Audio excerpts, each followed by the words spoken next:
linda, boa tarde, bom dia, boa noite. Eu sou Thaís Fuentes do canal Let's Bora e aqui estamos com mais um podcast, mais um programa onde o centro é a palavra de Deus. Um momento em qual você vai receber um direcionamento, um posicionamento, uma palavra. E hoje nós temos a honra de receber o pastor americano Stephen Young. Muito obrigado por ter aceitado o nosso convite. Obrigado a você, meu prazer. Eu estou assim com o meu coração mais do que feliz, abençoado pela tua presença. Obrigada. É um prazer receber você aqui na minha casa, né, na família Fuentes e também no canal Let's Bora. Seja bem-vindo, que Deus possa te usar como uma ferramenta nas mãos dele para falar comigo e com quem está nos assistindo. Muito obrigado.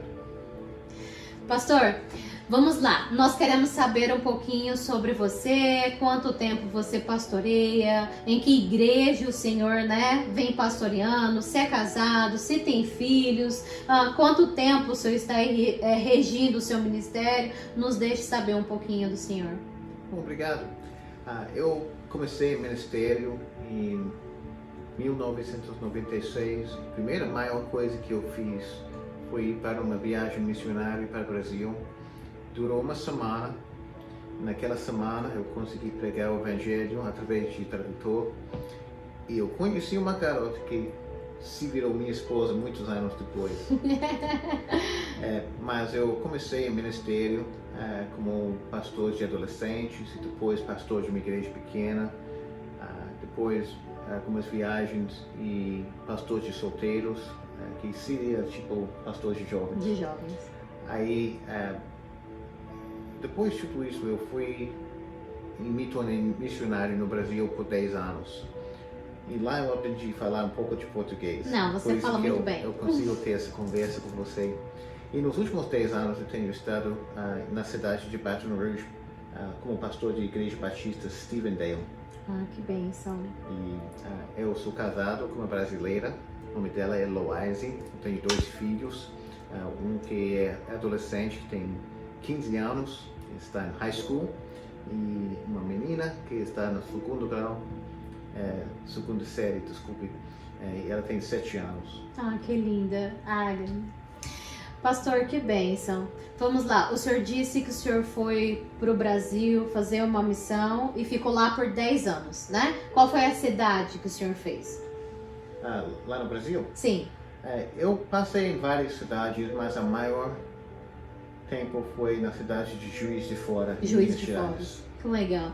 Quero deixar aqui o meu abraço, o meu beijo para minha amiga Loise. Deus abençoe, viu? Por ter cedido o seu esposo aqui para estar falando conosco, ministrando ao nosso coração. Você é uma bênção, uma referência de mãe, de esposa, de parceira e principalmente, né, de pastora que tem cooperado com a obra do Steve. Você para mim é uma visionária e eu me espelho muito em você como mulher, viu? Um beijo, em breve quero ter você aqui pertinho da gente. E vamos lá, pastor. Então, hoje o nosso tema é o que Deus requer de nós como filhos, né?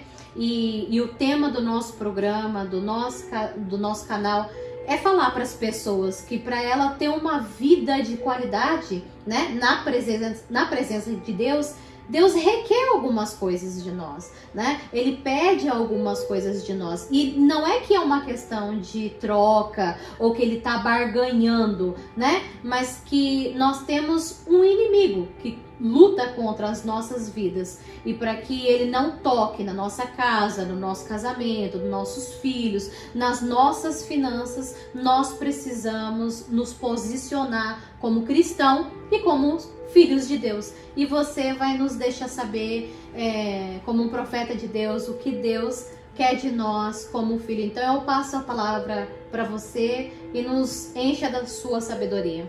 A primeira coisa é que eu lembro, eu não tinha preparado isso, mas tem uma história nos evangelhos, se encontra no evangelho de Lucas, e que Jesus falou o seguinte, quem ouve as minhas palavras, e as coloca em prática, é como um sábio que construiu sua casa sobre a rocha.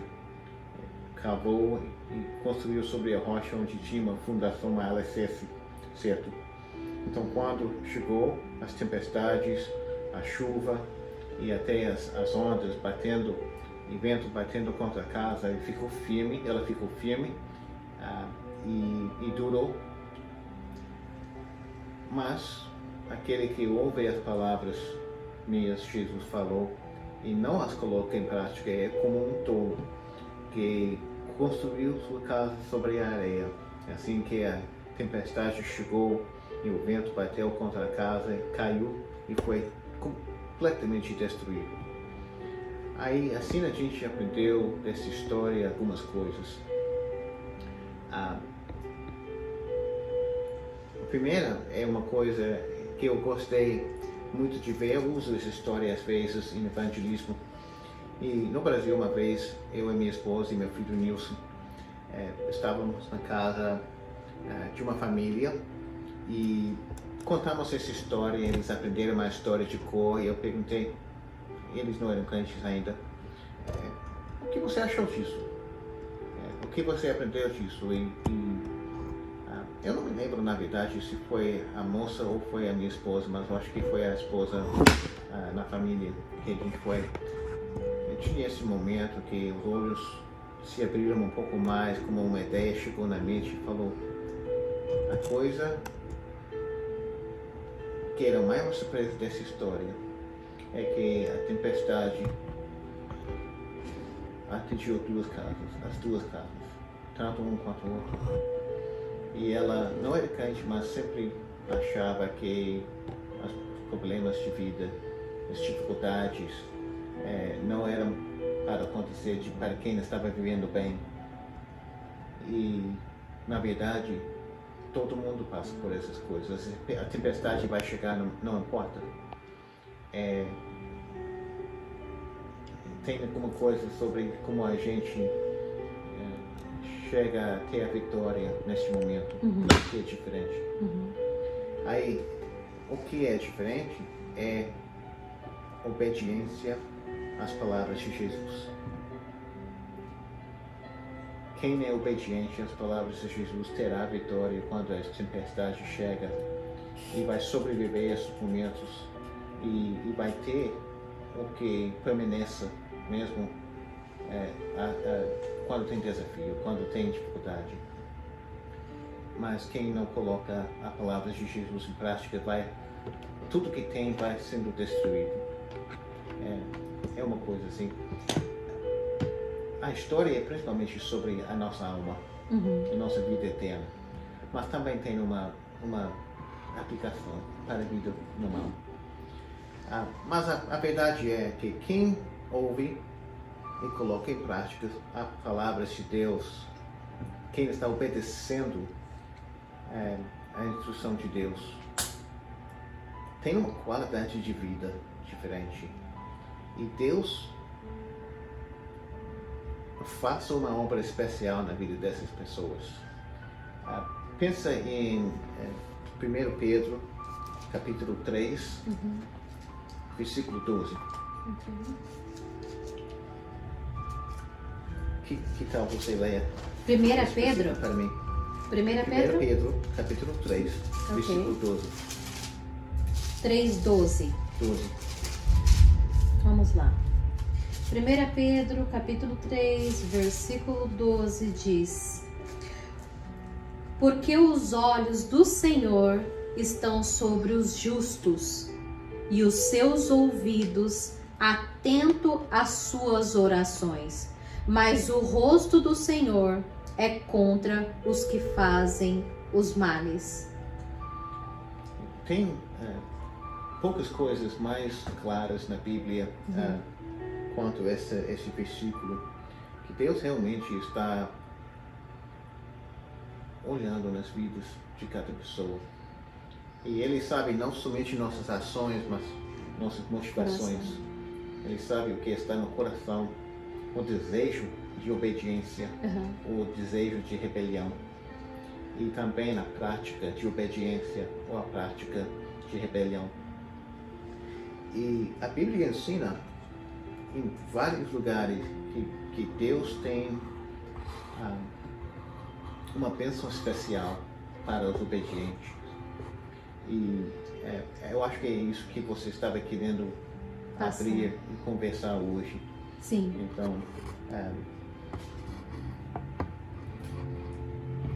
primeira vez que eu vi isso na Bíblia foi um estudo no livro de Êxodo, que Deus estava falando para os israelitas que ele iria na frente deles na ida para a terra prometida e que ele ia lutar as batalhas no lugar dos israelitas na condição que viviam de forma obediente a ele, mas se deixaram de fazer as coisas que ele da aliança dele, se deixaram de viver de acordo com a vontade dele, que ele não iria na frente deles lutando no seu lugar. E é uma lição que eles aprenderam por experiência, porque não ficaram sempre obedientes. Quando estavam obedientes tinham sucesso, e quando eram desobedientes não tinham. O que Deus quer do seu povo é um coração pronto para obedecer, pronto para viver de acordo com a tua vontade. Aí, quando a pessoa faz isso, Deus vai agindo na vida daquela pessoa. Deixa eu provar isso com alguns textos da Bíblia. Sim, claro, fica à vontade. No livro de Deuteronômio, são uns 5 ou 10 vezes que Deus fala sobre como será a vida das pessoas na condição de obediência, tá bom? Ok. Então, vamos virar para Deuteronômio, capítulo 5. Deuteronômio, capítulo 5. Vamos ver talvez capítulo 4 até, Ok. dá para começar lá. Eu vou ler alguns desses. Para você que está ouvindo o seu podcast, eu espero que o meu português não é grosso demais. Não, está tudo bem. Deuteronômio, capítulo 4, versículo 40. Ok.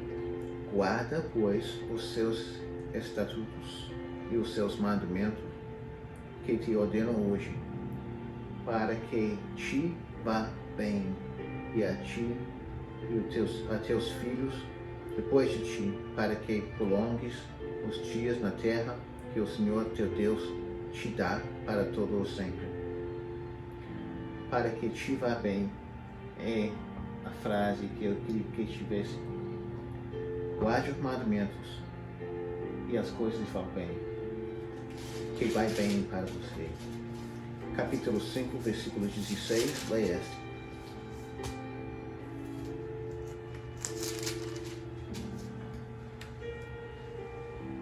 5:16. Ok. Quer que eu leia? Vamos lá então. Honra o teu pai e tua mãe, como o Senhor teu Deus te ordenou, para que se prolongue os seus dias na terra, e para que vá bem na terra que te dá o Senhor teu Deus. Está vendo as mesmas coisas de novo? Uma vida mais prolongada. E essa é uma bênção não somente para a única pessoa, mas para a família, porque tem uma bênção que os pais passam para os filhos quando os pais vivem de acordo com a vontade do Senhor. A bênção também é experimentado, recebido pelos filhos. Então, é consequência natural de a vida com sabedoria, a vida de obediência, são bênçãos para os filhos, para os netos. Mas que vá bem é a mesma expressão, de novo. As coisas vão bem para as pessoas de obediência. Vamos ler mais. Que tal o versículo 29 do mesmo capítulo? Que lê essa. O senhor quer que eu leia? Pode. Ok. E sucedeu que, ouvindo a voz do meio das trevas e vendo um monte ardente em fogo, vos achegastes a mim, todos os cabeças das vossas tribos e os vossos anciões. 23? Ou nossas traduções são diferentes. Tá eu diferente? chamei o versículo errado. Você leu 29? Foi Não, isso? 23. Vamos lá, tá. 29. Quem dera que eles tivessem tal coração, que me temessem, que me guardassem todos os meus mandamentos, todos os dias, para que bem lhes fosse, e eles e seus filhos para sempre. Novamente, para que tudo se vá bem. Bom, e não, agora 33. O 33? Vamos lá. Andareis em todo o caminho que vos manda o Senhor, vosso Deus, para que vivais e bem vos suceda e prolonguei os seus dias na terra e que haveis de possuir. Virando para o próximo capítulo. 7, Capítulo 6, versículo 6. 3. Ok. Ouve, pois, o Israel, e atentem e nos cumprires, para que bem te suceda e muito te multipliqueis na terra, que emana leite e mel, como te disse o Senhor, teu Deus, Deus de teus pais. Aí mais versículo 18, pode ler essa. Sim. E farás o que é reto e bom aos olhos do Senhor, para que bem te suceda, e entre os possuas a boa terra, sobre o qual o Senhor jurou aos teus pais. Bom, agora eu poderia ler vários mais nesses livros de Deuteronomia, mas eu acho que são versículos suficientes para provar a ideia de que Deus prometeu uma forma de providência especial na vida das pessoas que estão vivendo segundo o coração do Senhor. Então, quem está fazendo o que Deus instruiu pela tua palavra, quem está vivendo de acordo com o que o Espírito diz para o nosso Espírito, quem está vivendo de forma correta, Deus vai na frente e em volta desta pessoa e causa as coisas, causa uma mudança nas coisas ao nosso redor, para que as coisas vão bem. É uma coisa espiritual.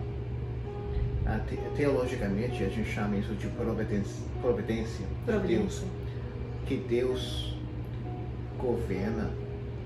Não é que Deus somente criou este mundo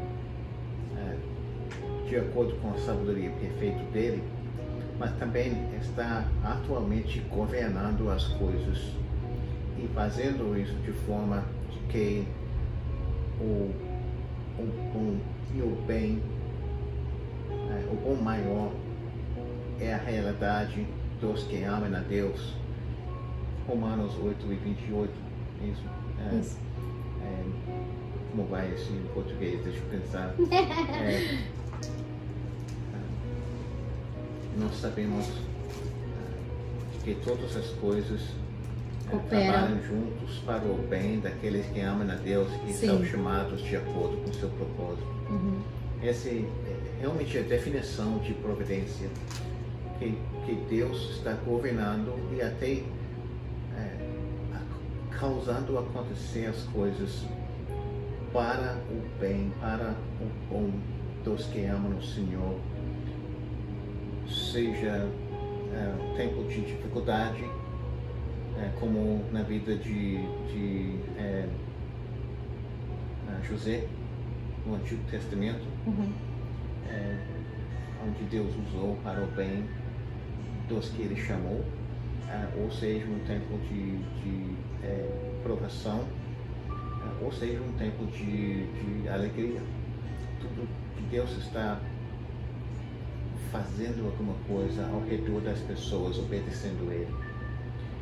Provérbios capítulo 3, versículos 5 e 6 são também versículos que muitas pessoas aprenderam de cor.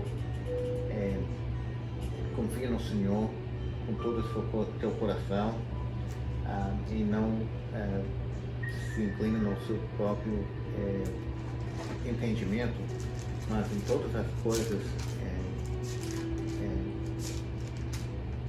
você traduzir isso para o português de memória, em todas as coisas, confia nele e ele vai direcionar. É Provérbios 3? 3, capítulo 3, versículos 5 e 6. 5 e 6. Tentando lembrar uma memória de inglês e traduzir no mesmo tempo é difícil. Não tem problema, vamos lá. Provérbios 3, 5 e 6 diz assim: confia no Senhor de todo o teu coração e não te escribes no teu próprio entendimento. Ou seja, não confie no seu próprio entendimento. Reconhece-o em todos os teus caminhos e ele endireitará as suas veredas. Exatamente. Tem algumas traduções que falam que ele direciona os seus passos, o seu caminho, mas esse eu acho o mais certo. Ele vai endireitar as tuas veredas. Então ele muda o caminho na frente, ele transforma o que está na sua frente. Não é somente que ele está falando para você onde ir, a palavra faz isso, a tua palavra é uma luz, né? Mas ele vai transformando o que está na sua frente, porque está confiando nele. Está abrindo os caminhos. E você pode saber que está confiando nele porque você está obedecendo, não importa a consequência. Obedecendo não somente quando faz sentido para você, ou não somente quando você vê os benefícios de obediência, mas obedecendo não importa. Obedecendo porque Deus falou e eu quero obedecer, eu quero ser o filho obediente dele. Então, mesmo sem entender porquê, sem questionar, saber concordar por completo, de coração, você fala, não, o Senhor mandou, eu vou fazer. Então, confia no Senhor por completo. E mesmo sem entender, falar, não, eu vou obedecer. Vai custar, mas eu vou obedecer. Vai ser difícil, mas vou obedecer. A consequência vai ser muito grande, mas vou obedecer. Quando a gente vai obedecendo, não importa. Deus vai mudando o que está na nossa frente para que seja reto, seja fácil. Os israelitas do Antigo Testamento, indo para a Terra Prometida, era o Deus mesmo que prometeu a terra. Era o Deus mesmo que ia entregar a terra nas mãos deles. Mas quando perceberam que as pessoas lá eram grandes, quando viram que as cidades tinham muralhas, grandes muros, quando perceberam os perigos da terra, tiveram medo e pensaram, se a gente obedecer a Deus, então eles vão cativar nossos filhos, vão tomar nossas esposas, vão nos matar. Aí podiam só ver as consequências de obediência de forma natural, mas se tivéssemos simplesmente confiado em Deus, indo para frente, não importa o que estava na frente, Deus estava na frente. Aí, então ele teria feito exatamente o que prometeu. Mas a vida hoje em dia é a mesma coisa. A vida de obediência, não importa o custo, vem com a bênção de Deus. Isso é muito lindo. Eu gostaria de ressaltar uma coisa muito importante, até fala isso na Bíblia. Quando um pastor como o Senhor, um homem de autoridade, né, fala que, olha, você tem que obedecer a Deus, né, para que as bênçãos do Senhor caiam sobre você, Deus precisa ver o seu coração de filho. É igual eu sou mãe, o Thierry é pai, o Senhor é pai. Então, assim, quando um filho, né, mesmo que ele faça uma birra, mesmo que ele não faça de todo o coração, sorrindo, mas ele obedece, aquilo nos agrada. A gente tem bons olhos com ele, né? A Bíblia mesmo fala que um pai pediu para que um filho fizesse uma coisa, deu uma ordem para ele. E ele olhou para o pai e disse, sim pai, eu vou fazer. E não fez. E ele deu a mesma ordem para outro filho, e o filho falou: eu não quero fazer, por que você não pede para outra pessoa? E virou as costas, foi lá e fez. Então, quem é o filho obediente? Aquele que na hora que o pai deu uma ordem, ele disse: sim, pai, ok, virou as costas e não cumpriu? Ou aquele que chiou, fez uma birra, mas no final fez a vontade do pai? Com certeza é esse, né? A obediência, como o pastor disse, requer um sacrifício. Vai nos custar alguma coisa. A nossa vontade, os nossos prazeres, o nosso tempo integral. Não é verdade? Não é de graça, mas vale a pena. Vale a pena sacrificar por obediência, porque é só assim que nós vamos ter uma vida de qualidade. Exatamente. E, pastor, deixa eu só te fazer uma pergunta. Enquanto o senhor estava falando aqui, eu estava meditando. Eu não sei se o senhor tem a mesma visão que a minha, mas eu vejo hoje, como cristã, praticante da palavra e também, né, debaixo de uma autoridade de um pastor, eu vejo que os pastores estão tirando um pouco dos valores bíblicos. Por quê? Quando você chama uma pessoa para ir para a igreja, para ir no culto, a primeira coisa que ela pergunta é sobre os costumes daquela igreja. E eu posso usar saia, eu posso ouvir música do mundo, eu posso beber, o que aquela igreja pede de mim para que eu faça parte, entende? E ela acredita, ela começa a acreditar que se ela fazer tudo o que a igreja manda, ela vai ser próspera. E eu não vejo dessa forma.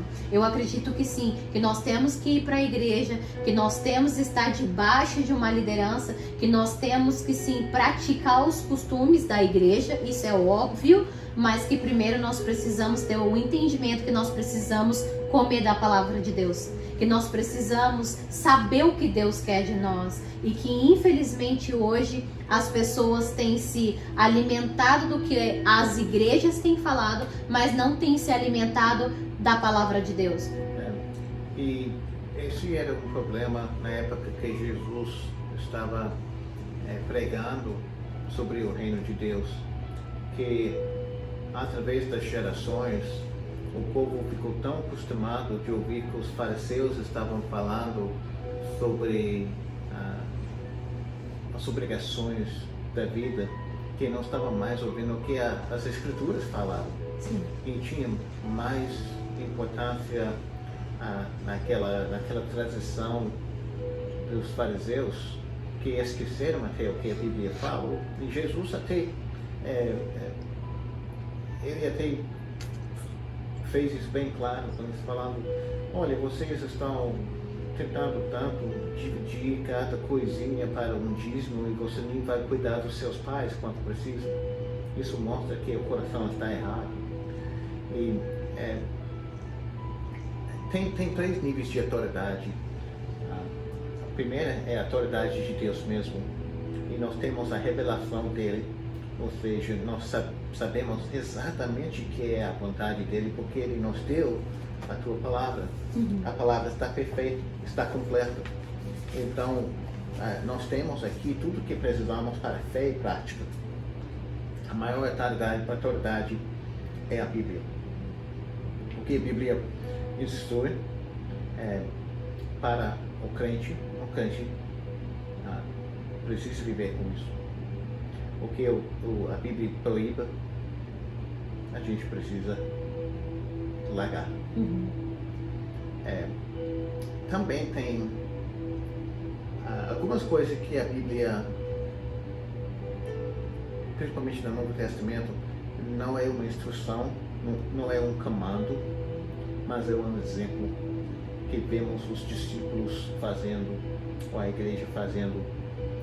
E alguma coisa que eles praticaram não são comandos para os crentes, mas também não podemos proibir. E o terceiro nível de autoridade é aquela aliança, aquele compromisso da igreja. Porque o que é uma igreja? É um grupo de pessoas redimidos pelo sangue de Jesus, que confiaram nele, que são salvos, que foram batizados como seguidores de Jesus, que fizeram uma aliança com Deus e uns com os outros, se comprometendo a andar em obediência a Jesus juntos. O livro de Eclesiastes fala como é que duas pessoas podem andar juntos a não ser concordam. Com concordância. Então tem esses acordos, essas coisas que a igreja toma compromisso um com os outros. A gente vai viver assim, a gente vai fazer isso. Mas isso nunca vai chegar a ser o mesmo nível da Bíblia. E uma igreja nunca, jamais deve concordar em fazer alguma coisa contra o que a Bíblia ensina. Diz. Tem igrejas fazendo isso hoje em dia. Tem igrejas que largaram o que a Bíblia fala com respeito de sexualidade, por exemplo, e fala, oh não, a gente vai viver de acordo com outro padrão, outra ideia. Aí eles largaram Deus mesmo. E se leia 1 Tessalonicenses capítulo 4, fala pessoas que vivem assim rejeitaram a Deus. Mas então nunca pode as regras ou os acordos dos membros da igreja nunca podem ficar no mesmo nível da Bíblia. Entendi. Mas também as igrejas precisam ter ordem, precisam ter uma estratégia de seguir a visão de Deus para a igreja. Então é tudo bem se uma igreja fala, não, na nossa igreja a gente vai usar está usando a Bíblia para que todo mundo esteja na mesma página. Não vejo um problema com isso. Na nossa igreja a gente vai cantar esse tipo de música. Não vejo problema. Na nossa igreja nós queremos colocar esse padrão de... Vamos usar o que você vê mais nas igrejas pentecostais. Tem uma forma certa de modo de se vestir ou usar o cabelo. Agora, chega num território que eu acho que, às vezes, colocando muitas opiniões de homem, mas se o propósito é que a igreja possa criar uma cultura de obediência, essa é uma das formas para comunicar uns para os outros que estamos tomando a sério essa ideia de dignidade. Pode ser bom, mas uma vez que chega a tomar o lugar das palavras de Jesus, não é mais obediência a Deus, mas obediência ao homem. Talvez eu fui muito... Não, eu entendi perfeitamente. E isso também me fez refletir que hoje em dia as pessoas veem Jesus não como um pai. Por mais que a gente fale, olha, Deus é pai, né? Deus te vê como filho. As pessoas não têm essa visão. As pessoas têm a visão de que Deus necessita, entende? É como se ele estivesse cobrando, que fosse pela cobrança. E talvez eu não tenha uma palavra mais doce e sutil para explicar. Mas Deus não está exigindo que nós sejamos obedientes. Eu exijo que você me obedeça. Eu exijo que você faça as coisas como eu quero, para mim, porque eu estou mandando. Mas Deus está fazendo por amor, porque Ele sabe que, na verdade, se você obedecer, se você sacrificar, se você cumprir os mandamentos, o benefício é todo seu. Não é para Deus a obediência, é para você bem, é para que tudo te vá bem. Mas Deus somente é o Pai dos que creem. Jesus, quando ele discutiu com os fariseus, ele falou para eles, olha, vocês estão fazendo o que seu pai faz. E seu pai era o pai de mentiras, né? O pai deles era Satanás mesmo, porque isso que era no coração deles. Só aquele que é nascido de novo pode chamar Deus de Pai.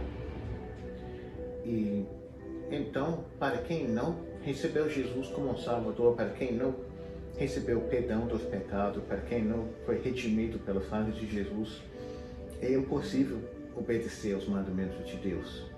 É impossível. Nós nascemos em iniquidade, como se fala? Iniquidade. Em pecado. Vou falar assim. Então, até nossos pensamentos são pecado, são virados para o mal. E somente quando somos feitos novas criações em Deus que temos a capacidade de obedecer. Então, a mensagem de viver de acordo com a vontade de Deus é justamente porque Deus nos capacita pela primeira vez de viver assim, quando temos o seu Espírito, quando temos Jesus. Não estamos obrigados a pecar por causa da transformação que Deus mesmo fez, a obra que Ele fez em nossas vidas. Então Ele não é tanto que Ele está exigindo alguma coisa como um mestre, pois Ele é o Senhor, o mestre, mas é que Ele está nos chamando para fazer pela primeira vez o que Ele nos capacitou em fazer. Isso é, nós estamos livres do pecado, não somos mais escravos para o pecado, nós não somos obrigados à rebelião, nós não somos afastados de Deus sem a capacidade de fazer a tua vontade. Agora, finalmente, por causa da graça, por causa da misericórdia dele, nós temos a capacidade de obedecer e a vontade de obedecer. Romanos capítulo 6 fala sobre isso. Se quiser fazer um estudo lá um dia, Romanos 6 fala sobre como finalmente nós temos, nós não somos mais obrigados a pecar, nós temos a capacidade de obedecer. Não quer dizer que a gente vai conseguir tudo nesta vida perfeito, mas quer dizer que alguma coisa mudou em nós. E agora nós temos o prazer de obediência sem a necessidade de pecar. Deixa eu ver se eu acho o versículo em particular que eu estava falando. Romanos 6. A graça não nos deixa permanecer no pecado, antes nos livra do poder do pecado. Vou colocar os óculos aqui.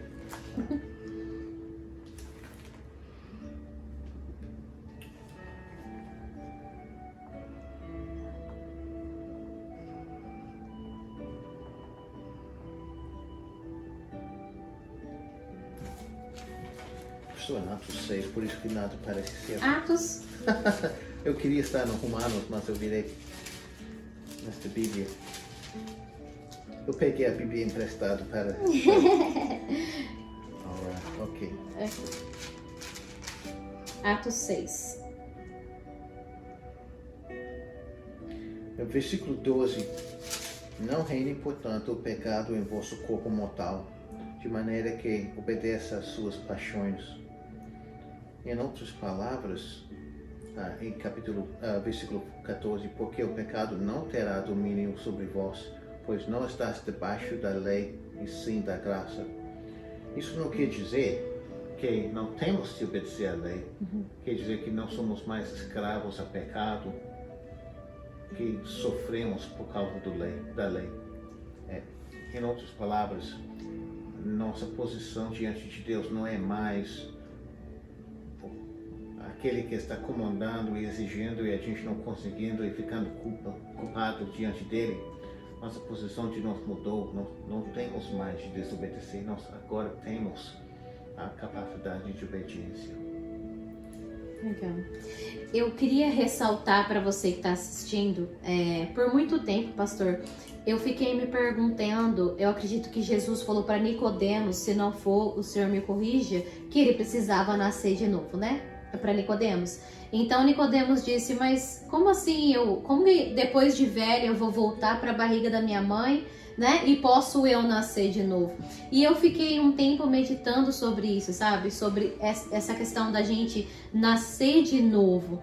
E eu acredito que o que Jesus queria dizer é que nós nos colocássemos, a partir do momento que nós quiséssemos obedecê-lo, nos colocássemos na posição de um bebê, de um recém-nascido.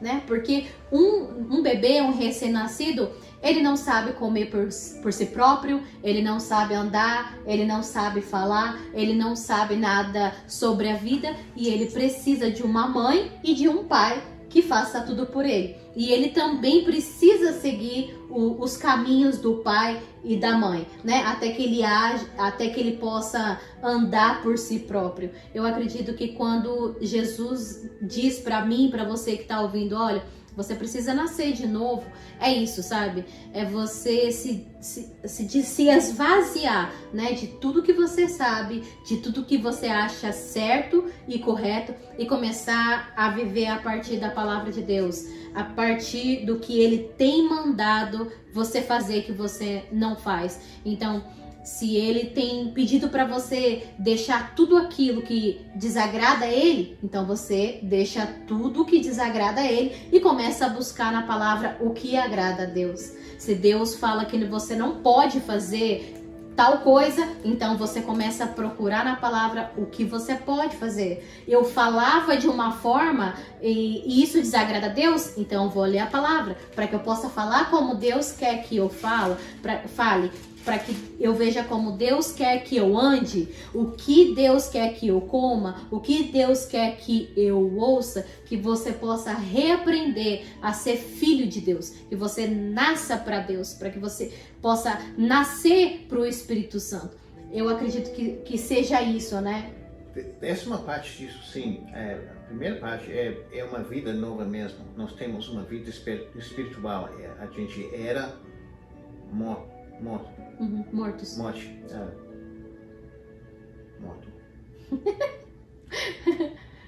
Já faz um tempo que eu não estou morando no Brasil, eu estou esquecendo de pronunciar as coisas. Mas a gente não tinha vida e agora temos vida. É uma coisa do Espírito que entrou em nós e nos deu o Espírito. Jesus falou assim, quem tem vida no Pai, também tem vida no Filho. E Jesus é quem dá a vida eterna. A ressurreição dele promete a nossa ressurreição, mas a nossa vida eterna começou do instante de salvação. Mas na forma prática, não é alguma coisa, de nossa perspectiva, não é um evento onde somos passivos. Não é que é alguma coisa que acontece com a gente e a gente não tem nada a ver. O poder de Deus está sempre se manifestando no momento de nossa obediência. Um bom exemplo disso, pensando novamente na história dos israelitas, com Josué num lado do Rio Jordão e Jericó no outro lado. Aí era para atravessar o Rio Jordão para poder ir para Jericó e conquistar. E Deus instruiu os israelitas para ficar na fila, pronto para atravessar, mas que os levitas iriam levar a Arca da Aliança carregando. E ele falou para os levitas para entrar no rio. Em outras palavras, tinha que tomar alguns passos na água. E no momento que os pés se molharam, foi naquele momento que o fluxo da água parou, o rio parou de fluir. Aí, por causa porque não tinha mais água lá, a pessoa podia atravessar na terra seca. Mas Deus não parou a água para que pudessem atravessar. Ele exigiu o primeiro passo de obediência.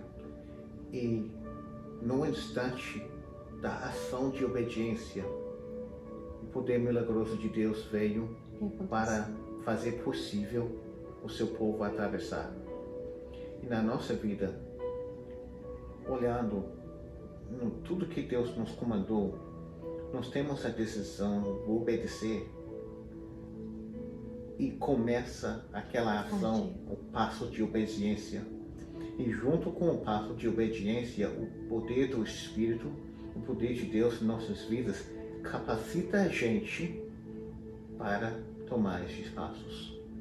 Mas não começa antes, começa junto com nossa ação, nosso primeiro passo de obediência.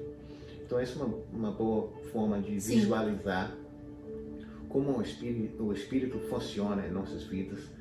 Então, as instruções práticas são exatamente o que você falou. Nós temos de decidir, de deixar para trás as coisas da natureza humana, natureza de pecado, e colocar no seu lugar as coisas do Espírito. Em Efésios capítulo 4, versículo 17, está escrito o seguinte: isto, portanto, digo e no Senhor testifico, que não mais andeis como também andam os gentios na vaidade dos seus próprios pensamentos. Os gentios são aqueles, quando se lê gentios no Novo Testamento, o judeu chamava quem não era judeu gentil, mas no sentido usado aqui nas letras do apóstolo Paulo, é usado na ideia dos povos que não conhecem Deus. Uhum. Então a gente fala os não salvos. Os não salvos. Digo e no Senhor testifico que não mais andeis como também andam os gentios, na verdade dos seus próprios pensamentos, obscurecidos de entendimento, alheios à vida de Deus por causa da ignorância em que vivam, pela dureza do seu coração, os quais, tendo se tornado insensíveis, se entregaram à dissolução, para com avidez cometeram toda sorte de impureza. Mas não foi assim que aprendeste a Cristo. Não foi assim que aprendeste a Cristo. Se é que de fato os tendes ouvido e neles fostes instruídos, segundo é a verdade em Jesus. No sentido de que quando ao trato passado, eu estou tendo dificuldade com o português A leitura. Que tal você continua lendo para mim? Tem mais 3 versículos. Sim, vou abrir Efésios aqui. 4, versículos 22, 23, 24. Eu queria, para quem está ouvindo, eu queria trazer minha Bíblia, nova tradução na linguagem de hoje, que é mais fácil para os estrangeiros. Eu vou ler na sua Bíblia, porque a minha tradução está Efésios diferente. capítulo 4. Deixa eu ler nessa Você quer daqui. continuar aqui? Ok. Então, Efésios 4, 20? começando em 24, eu creio. 24? Não, 20, o último que estava na página onde você Ok. estava. O último versículo 22. lá e Ok. até o fim do capítulo. Ok.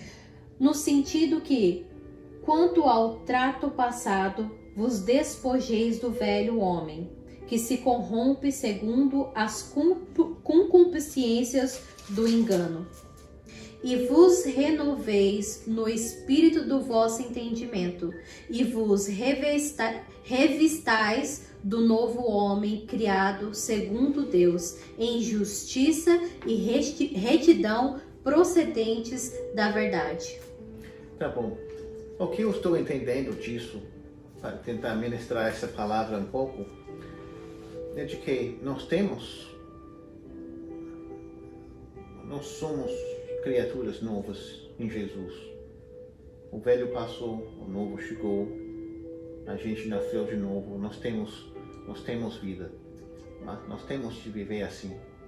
Nós temos uma chamada de deixar a vida antiga, e a chamada de tomar a vida nova, de deixar para trás as formas de viver dos que não conhecem Deus, e então viver de acordo com o caráter, com a santidade,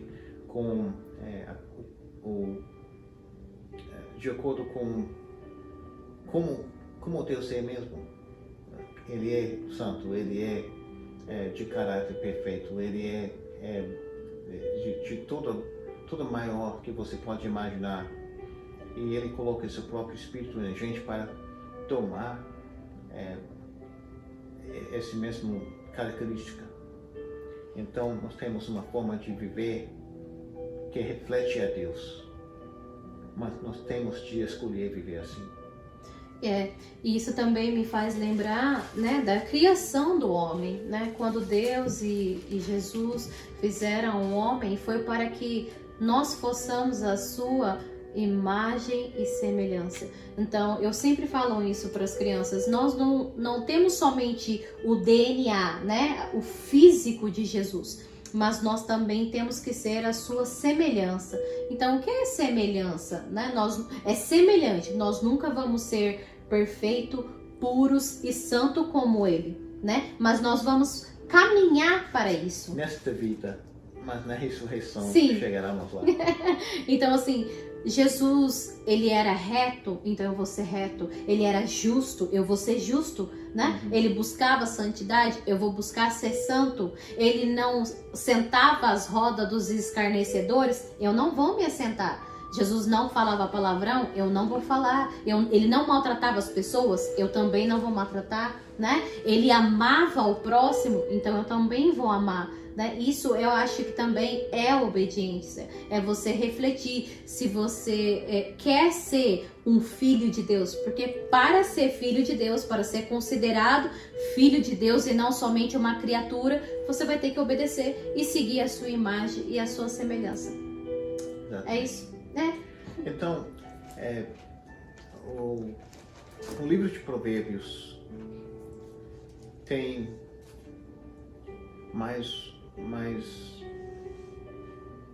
uma imagem para a gente, para conceptualizar tudo que eu acho que você está tentando passar para quem está ouvindo hoje. A ideia de que os que são filhos de Deus, que vivem em obediência a Deus, têm uma bênção nesta vida.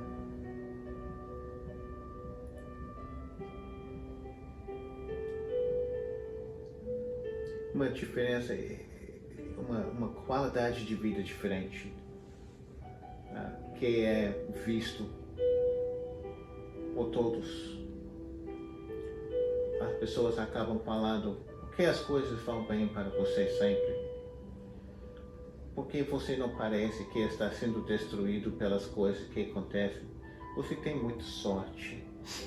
Aí a gente olhou agora que Deus falou em Deuteronômio várias vezes: vai bem quando você obedece, vai bem quando obedece, vai bem como obedece, quando obedece. Mas tem uma imagem, eu vou ver se eu acho um versículo aqui. Em Provérbios de abrir. Eu tenho muitas referências de versículos bíblicos na mente e eu estou esquecendo exatamente isso, então vou procurar rapidinho. Deixa eu ver.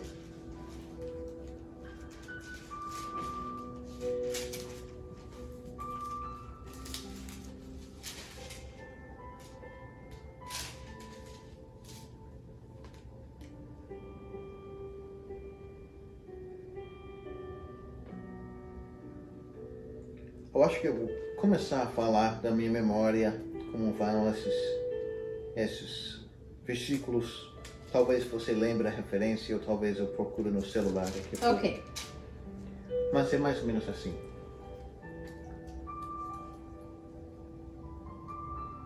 O justo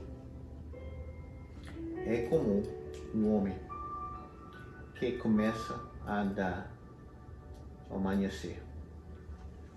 Com cada passo que ele toma,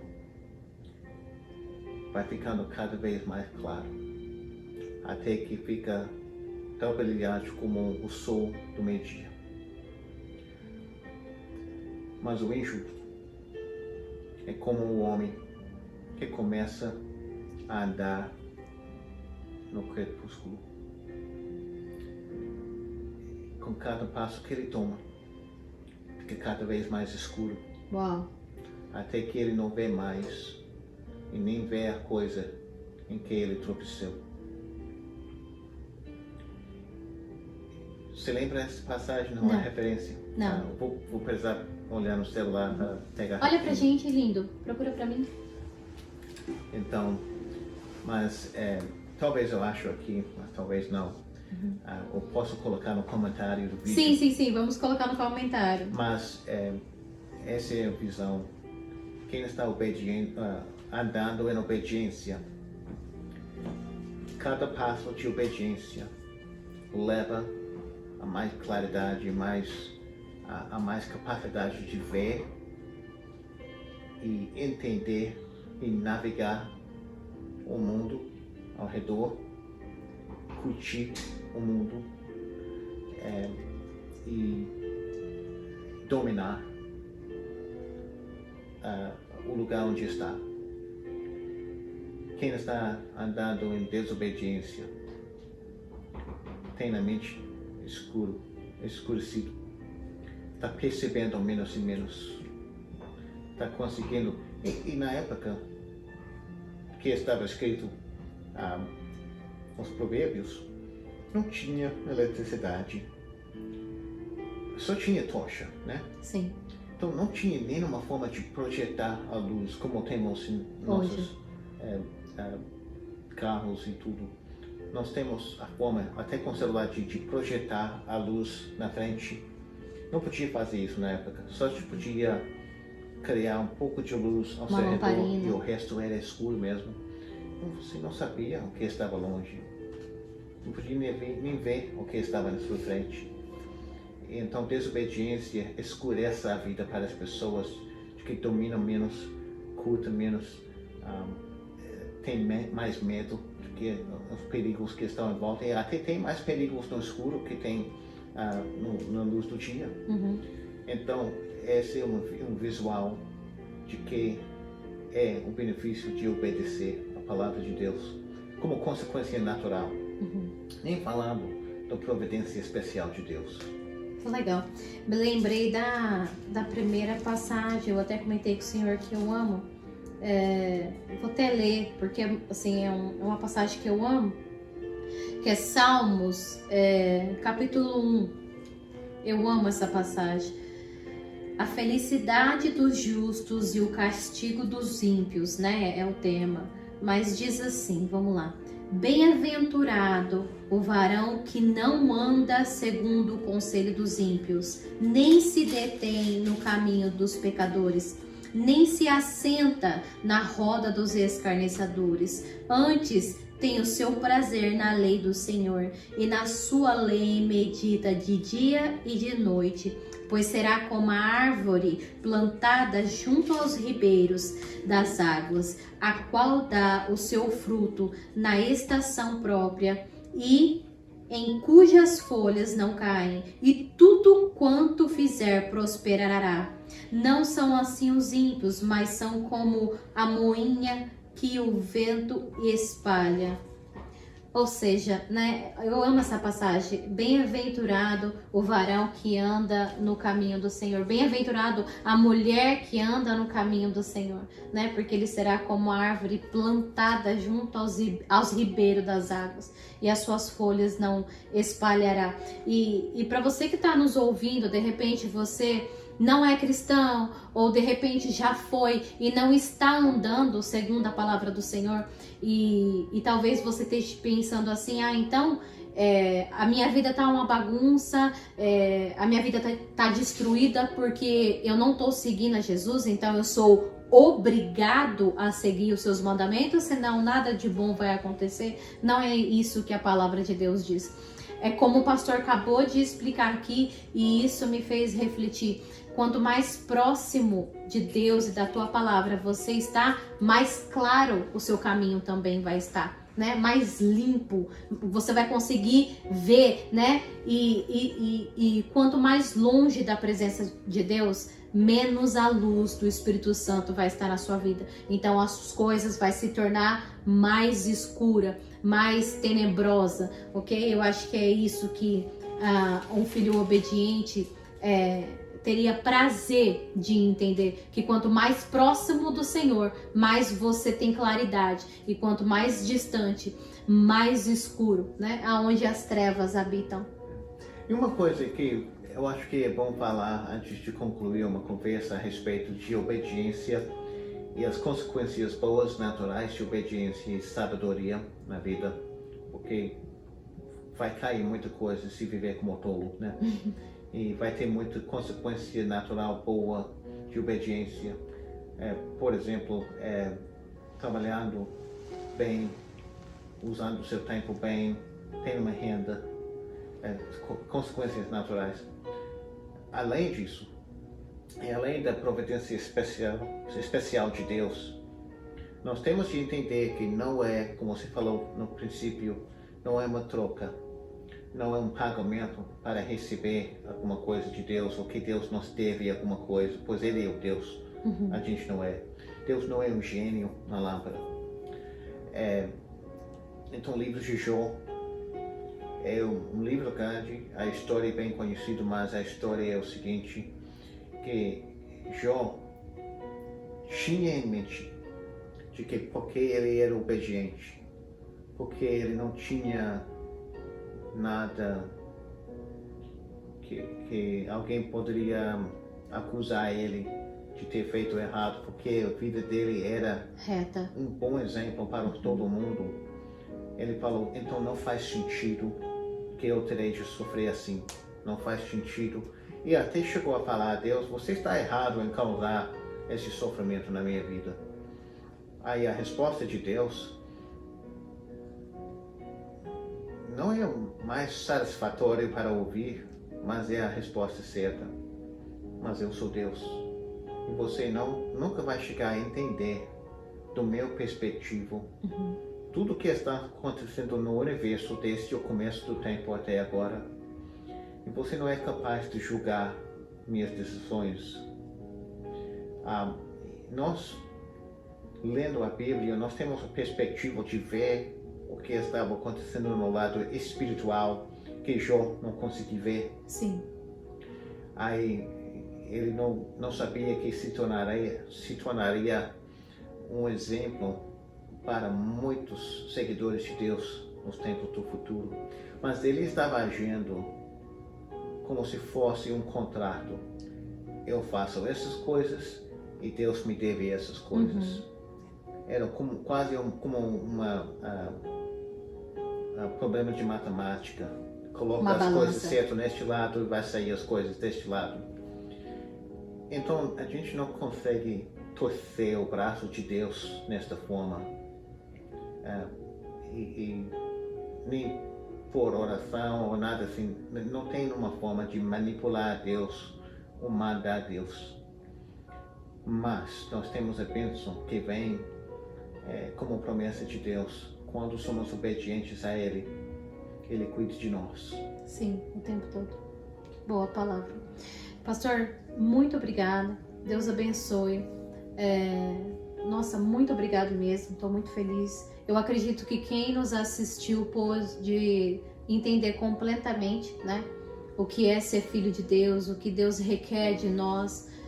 Não é só a obediência em si como escravidão, ou que ele seja um general e nós, né, o exército que cumpre as ordens de um mestre, mas de alguém que cuida de nós, que conhece o mundo desde o princípio, né, e que sabe de tudo, e como o senhor acabou de falar, sabe também o futuro quando nós não estivermos mais aqui, e que também enxerga o campo espiritual.